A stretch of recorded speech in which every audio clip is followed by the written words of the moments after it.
being fearless, having courage, being sensitive to other cultures, communication. What's the, we're going to enter into the second part of our program now. Just ask maybe a handful of questions on behalf of the college, and in the interim, the staff will come around again to gather questions from the audience. But for our speakers entering to the second part of the program, what are the biggest, from your perspective, what are the biggest misunderstandings about leadership? We have three great leaders here, all mid-career. When you look back at that part of your career, what do you think are some of the misunderstandings about leadership? Things people told you should be doing as a leader, things you read about that you thought leaders did, just things now as you look back that you think are misunderstandings about leadership. We can begin anywhere. Yeah, so I think we probably talked about a few of those points already, and what what Geraldine said, and a little bit what I said is, I always thought about leadership. You have to exactly know how it works, and how it's done. So you have to be that person who knows it all, and that's not true. I think as a leader you have to really be flexible, and you have to be adjustable, and I don't think there are leaders and there are non-leaders, and you're born as a leader. I think you make choices on the way to become a leader based on the responsibility you take or the risk you take, and how you work with other people, or how you introduce maybe new ideas and develop new industries or products. And I think so in my head it was always, you're a leader, you know it all, you don't make mistakes, and it's quite the opposite. And I also think a good leader, they do make mistakes, but they can turn it around and create an opportunity by admitting or by acknowledging that there was a mistake, and work and enhance and move forward. So that this is interesting, because very often you read about leadership as expertise, or the role that expertise plays in leadership, but here we're hearing that the leader needs to be ready to embrace the ambiguity of a circumstance. Yeah. I think that's what I learned from my life, and now starting my own business. I think that's that you actually can live with the ambiguity and make an opportunity out of it, and move forward and develop in that space. Excellent. Dr. Nance? I would concur with that. I think some of the best meetings that I've ever had with my management team and all our directors were when I walked in, I'm like, I don't know what to do. We've got this problem. What are we going to do? And so then everybody gets into that brainstorming thing. I think the other thing is, and you mentioned that New York Times profile. You have to be yourself. I'm like talking to this reporter. I'm like, oh my God, what is the last thing I bought? I did my first purchase from Home Shopping Network of a doily maker, Martha Stewart doily maker, and I'm like, oh, I'm the port director. I shouldn't be making doilies, but I like girly things. I mean, I like to do stuff. I like doilies. I like lace, and so it's like people have this like, oh, you run the port, you should, be toting something like, and whatever. You got to be yourself, and so. Here. So being open to an ambiguous situation, being yourself. Marianne, what's your thoughts? What's the biggest misunderstanding about leadership, or one of them?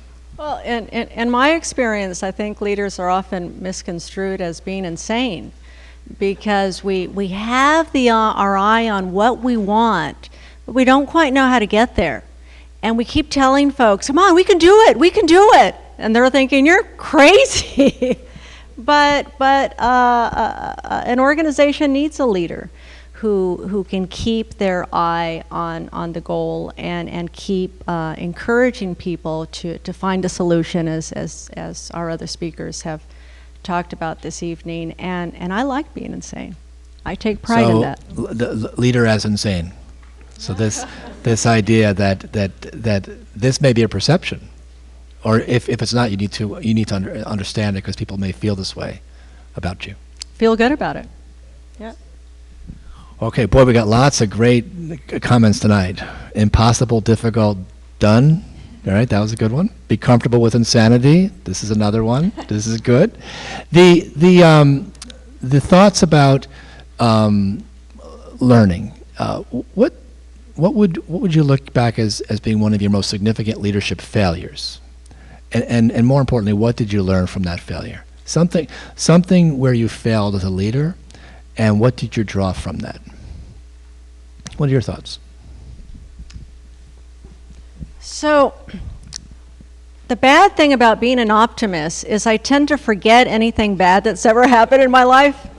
But one simple example was in the early 80s as computers started to come into small businesses. To this date, I'm not a big fan of IT. And I didn't like these machines. I rebooting them all the time.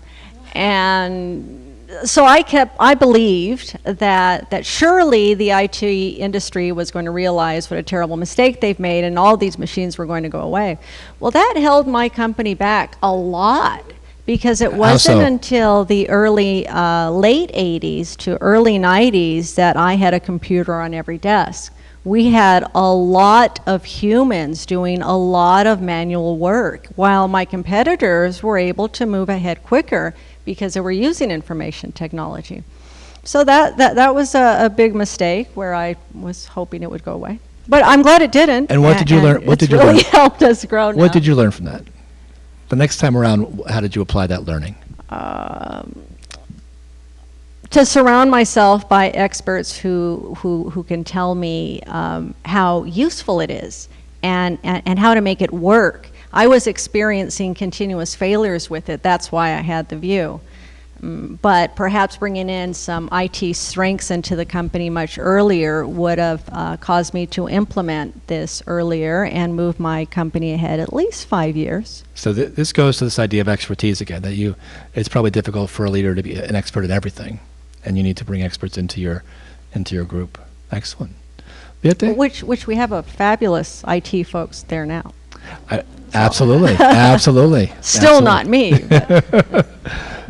Birte, your thoughts? You shared an experience earlier, but maybe another thought that you have about something you really learned about leadership via an experience. Yeah, maybe when I quit my corporate career in the first job, so I decided I wanted to work in the arts, and I had a friend in Las Vegas, and he told me about this non-for-profit art organization which existed for almost 20 years, but was like close to, do we close the doors now because we're kind of bankrupt and don't have money, or do we try it again? So they found a donor and who hired me as their executive director, and who also gave us a space.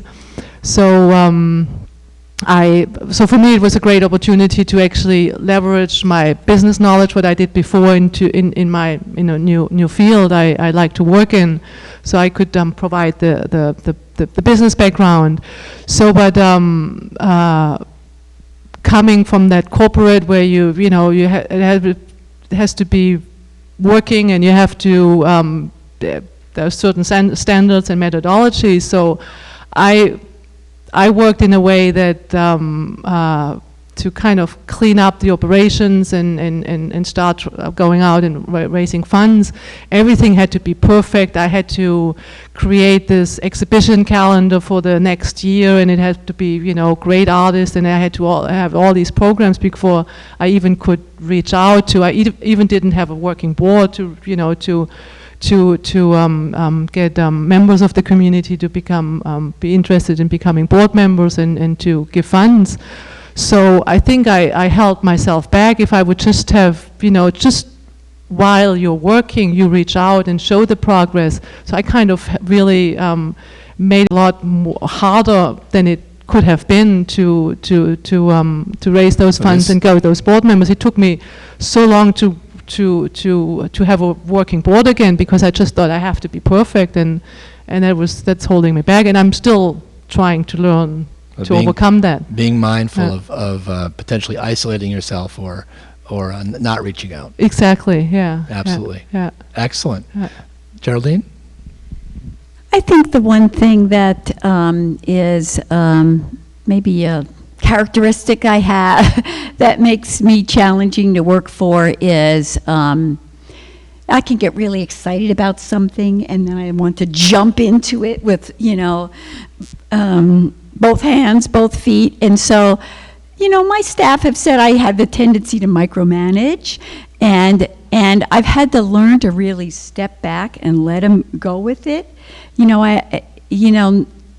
I tend to be a little bit of a perfectionist, and so it's like, okay, so it's not 100%, it's 98%. And then I found that I was actually working too much. I was taking on too much work myself because I'm like constantly refining things. And then I was like, I'm working all weekend, nobody else is working. Wait a minute, I'm not refining anymore. Let's go with what, this is the best, let's go with that. And you know what?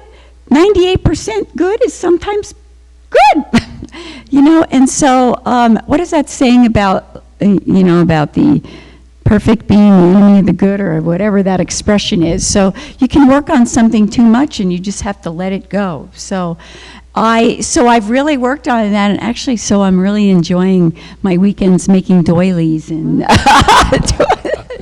doing other So things. this goes to trust too. You're hiring people who you trust. And they're fabulous, and it's just to channel my and I've had to channel my enthusiasm in other things going on at the port. So And the odds are there were other things that could use your energy, yeah. right? So that's a good lesson. Yeah. We have a question from the audience. There's got to be someone in your past who's been a role model for you as a leader. Pick one person, or who is that person who really influenced you as a leader, who taught you something about yourself or about leadership, and that you can see yourself applying what they taught you about leadership, perhaps in your career, whether it's on a daily basis or a less occasional basis. Someone who really made an impression upon you as a leader and as a teacher of leadership. Well, I can remember very early on in my career, my boss calling me in, and I had written a memo, and he had my memo there, and he circled every time I wrote the word I did this, I did that, I did that. And this was, I was actually probably still in graduate school, and he said, it's not about I, it's about we. And so that is one lesson I have carried with me. I have these kind of rules of management that I use with the staff, and that's like my number one rule. And even today, when I write something, I'll go back and I'll try, if I see I wrote I change it to we. And just constantly do that. It's about, the team. And so when unless somebody points that out to you, at a pivotal time, you may not notice it, but then, and so I was lucky enough that was pointed out to me very early on in my career, and I thought it was an important lesson. And have you been able to pay that forward with staff? Yeah, and so that's what I said. I have the Geraldine's rules of management, and so that was one of my rules. I have other ones like don't criticize my baking. Deals cut in the men's room are automatically null and void. If it's what's my other one? If it's dumb, it's not our policy. And so. So deals cut in men's room are null and void. That's a good one. That's good. So this is interesting. So you were able to, this goes back some time to graduate school, but that's so something this that's is still with you. Yeah, I would say this happened to me in probably the early 80s. Excellent. Beata, someone who had an impact upon you in leadership.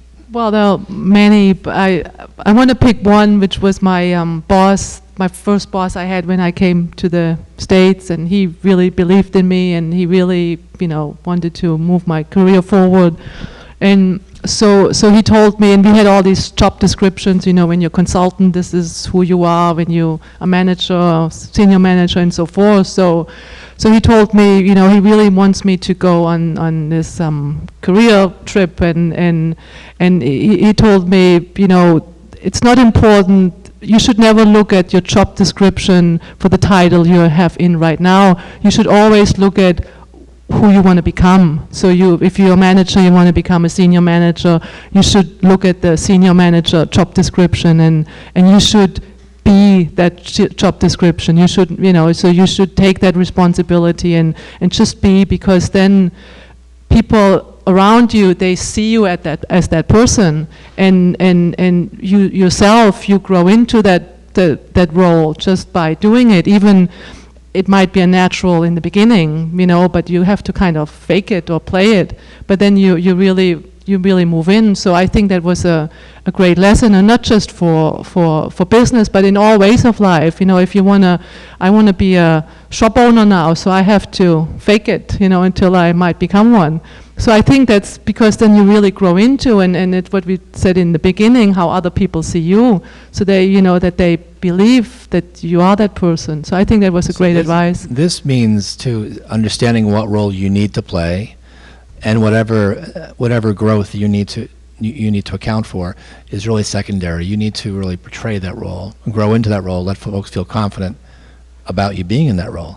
Right, because then you also suddenly you act automatically because you have to accomplish that. You kind of learn by doing. Leaders are always being watched, right? And people are watching what we're saying and what we're doing, and we need to be mindful of that. Right. Marianne. Yes, I think that, well, one of my earliest mentors was my older brother, Charles. He's 3 years ahead of me. And he was always a natural mentor. And as I graduated elementary school and I'm going into middle school, he'd say, let me tell you what's going to happen here. Kids are going to be doing this, teachers are going to be doing that, our parents are going to be watching you for this. And that helped me get through middle school. And then as I went through high school, same conversation, college, same conversation, conversations about dating. And he helped my life because he could tell me all the roadblocks, and it was easier for me to avoid them. Well, that was important for me because he created trust in information. And as I started in my business venture and I needed all this information and I had to go to all these experts, I wasted no time second guessing them. Like, well, if he says it's true, it must be true. And 99% of the time it was. So I think trust in leadership, and don't worry that there may be evil people out there trying to steer you wrong. Probably not. So that goes pretty far back. You're talking to middle school. So you had a really formative experience with one of your siblings. Our students think that there's a little bit of luck involved in leadership, and so the question is: leadership requires some work. How have you made your luck? This idea that you make your luck. What are your thoughts about this? Well, since I have the microphone, I think it's luck is maybe in the joy of jumping in and doing what needs to get done. So it looks like luck because you're having fun, and you are lucky to be having fun doing what you want to get done. So it's finding the joy in that, and when you find joy in your work, you make it. You may find luck. Beate. Yeah, luck. I think it's also luck. I think there is a portion of luck. That luck being at the right time at the right location. But I also think luck is a lot of work and hard work that you actually get to that point that you can have that luck that helps you maybe elevate a little bit more. And I also think what maybe looks like luck a lot of times is you, like what I said earlier, when you have, you want to grow into a position, but also when you want to get somewhere and create a certain organization in the way you want to have it, you have to open yourself up, and they did once that test that once you start thinking about buying a car and you think about a certain model, a color, suddenly you see that everywhere, and before you haven't even noticed it. So I think opening yourself up to seeing being open, and then the luck also comes because you opened yourself up to see it. These very often we hear the hardest things about leadership, but these are some of the brighter things: joy, being open. I would agree with what you said 100%. I think you can make I mean, yeah, luck is chance, but it's also having a positive attitude, having a smile on your face. People are drawn to people that seem like they're happy, or you put yourself out there, or you do go the extra mile, and things tend to happen. It was like, I was thinking about we have the Long Beach Opera is coming over to San Pedro. And I'm like, let me tell you, it was like, oh, I've got to take a boat cruise out on a Saturday. I really don't want to do that. Oh, so I'm like going to take these. So I schlep over here and I'm like, okay, this group out. It was a really great group of women. And so, of course, that's why I wanted to do it. But, on the weekends, it's like I could be doing something else. And then, boom, immediately right after that, oh, my friend was on the boat cruise, and, she told me I should contact you right away because we're from Long Beach Opera and we want to come in. And I'm like, if I hadn't done that boat cruise, Long Beach Opera wouldn't be coming to the Port of Los Angeles. So it's like, those things just happen, but you've got to be out there, put yourself out there. You have to be available. Yeah, right. And because who knows what happens from it. That's now this is a good segue to the next question. Students naturally, with that in mind, wonder how do you balance leadership, business leadership, with your family life and values? How do you and let's assume it's a struggle. Let's assume it's not easy. How do you work to balance your leadership role in business and your family and the things that you value? Well, for me, it was until just recently. I was here by myself in the U.S., so I didn't have a lot of dependencies or family. So it was really, for me, there was not a lot of struggle. For me, it was more the struggle that when I was on project and I was traveling Monday till Friday to come home to create a social life, actually, to build a social network.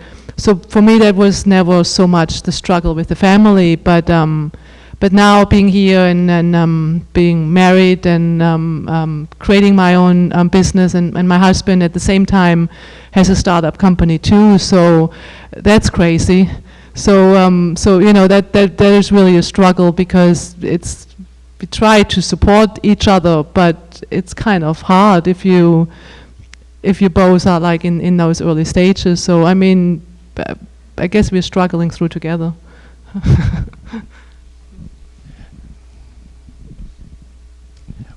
Marianne?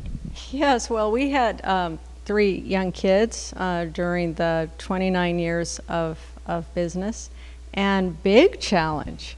But I certainly believe How so? in the takes a village to raise a child. Excellent spouse, parents, siblings, friends, everybody coming together to support and drive all these kids around to all the places they have to be. Sports in different places, demanding clients.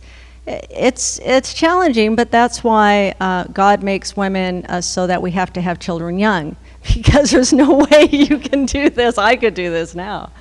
It was a lot of fun. I liked it. It was very hard. You really reached out to your family to help you. Absolutely, yeah. Been very lucky. My parents have always been close. The father of my kids was very equal in participating in all of our family needs, and this certainly allowed me to be able to grow the company as we did. And of course, an amazing company. The managers, the people that we have recruited over the years that work at our agency are phenomenal, and they were extremely supportive as I had to be out for long periods of time taking care of kids, taking care of the shop as we call it. So a wonderful team to do that. Charlene? We know from the New York Times that you bake. Yeah. We found out this is tonight- my leadership failure question, I think. Uh-oh. Because, I do have a job that involves a significant amount of travel, especially overseas travel. Is that right? There's times when I've had like 3 international trips in like a 6-week period. And when I took this position, my kids were like in 5th grade or something. So for the first few years, it was like I'd hear from them like, do we have to go to San Pedro again this weekend? Because I was schlepping my kids over to every little event. I'm lucky to have a great spouse. I think, but it was very challenging, especially with, I have one son who's adopted who was not the best student in terms of academically, and so needed a lot of assistance. But then in the last 2 years, I've just decided I'm not worrying about the homework anymore. I just said, that's it. I'm not going to worry about it. And my husband has picked that up, and that's made a huge difference. So my kids are going to graduate this. So you had to let go of that as well. Yeah, well, it was again, the checking the homework, and I decided to let him do that, and that worked out good. So like Marianne, you reached out as well, and folks in your family and in your support network have helped you. Mm-hmm. What? Maybe one last question before we turn back to reflecting on the evening. What? Naturally, I think folks would want us to talk about. What is it about women's leadership, given the bond that you all share as leaders in your field, as women? Is there anything to distinguish either the circumstance or the attributes of women leaders? I would say the one thing that I notice the most is I think women happen to be very good at multitasking. I don't know if that comes from just the fact that we're doing so many things and maybe manage the home and also working. I think sometimes they're sensitive to people's feelings, but I know men that also are very good in those things as well. So that's a tough question. I don't know that it kind of depends on the person, but I think I have kind of surrounded myself with men and women, as part of my team, and I think we're a good mix, and every once in a while I'll send an email out to the ladies after a meeting and say, let's let the men talk at the next meeting.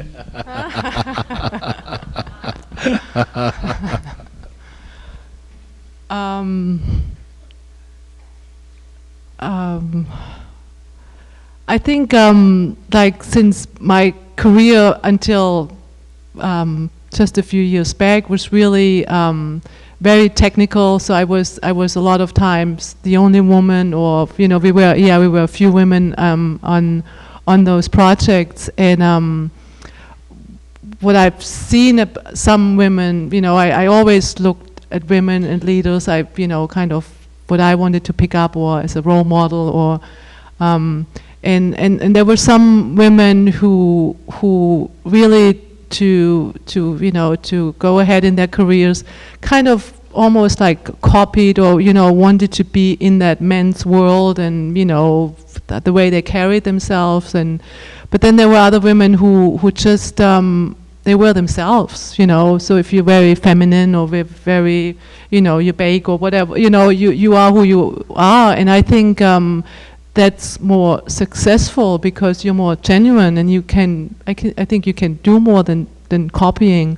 So I thought sometimes that's kind of a shame that we try to mimic something and not be ourselves. Being authentic. Yeah. Which is not always easy. Trying to be authentic, be yourself. Right. Marianne, your thoughts about this question?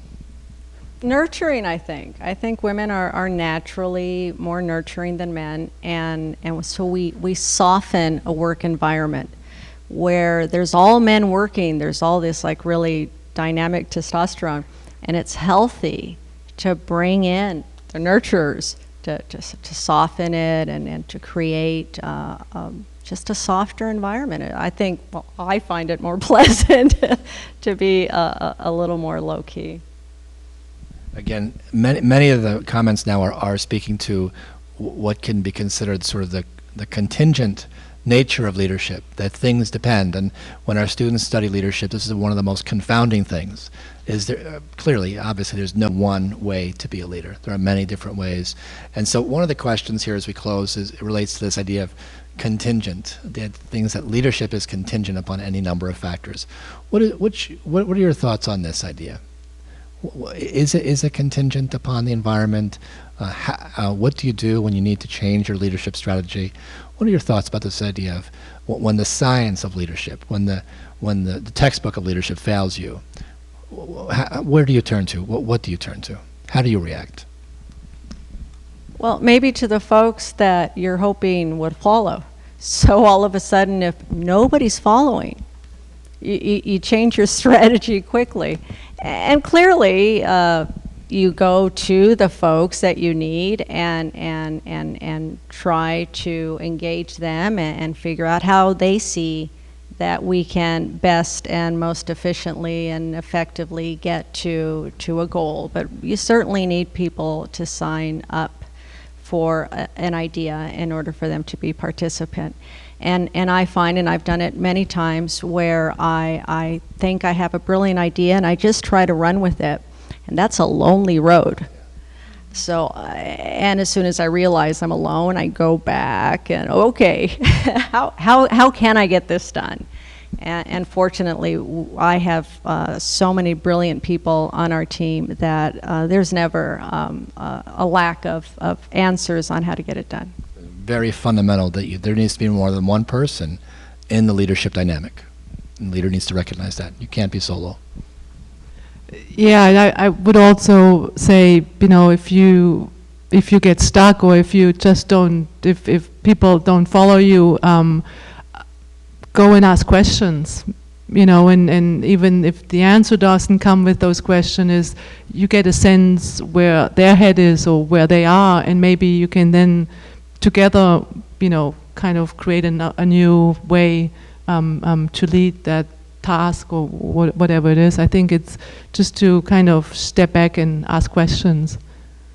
You have to be humble. You have to be open to that circumstance, yeah, that maybe people don't understand you or appreciate it. Right. Appreciate Yeah. what you're saying. That's a good point, because maybe you couldn't articulate, what you really want to accomplish or what you really want to do. So when you ask, that it comes out. Right. Geraldine? You read all these books about different types of leadership styles, and you take all these little quizzes sometimes that, what are you? We'll find out your style. But to me, it's adaptability. You have to adapt. One leadership style doesn't work in every situation, depending on who you're with. And so a lot of times I have to keep asking myself, am I too stuck in my ways? Am I being too rigid? Do I have to be more flexible? And then I go for a big, long swim and do laps until I figure it out. Let's close on this, our final part of the program. What did you learn about leadership tonight? What did you learn from each other? What are you taking away from tonight about leadership? I enjoyed learning about dots. That's dots dealing with the cultural issues and things, and because that's always one of the most challenging parts for me too. I mean, I've been in situations overseas in China.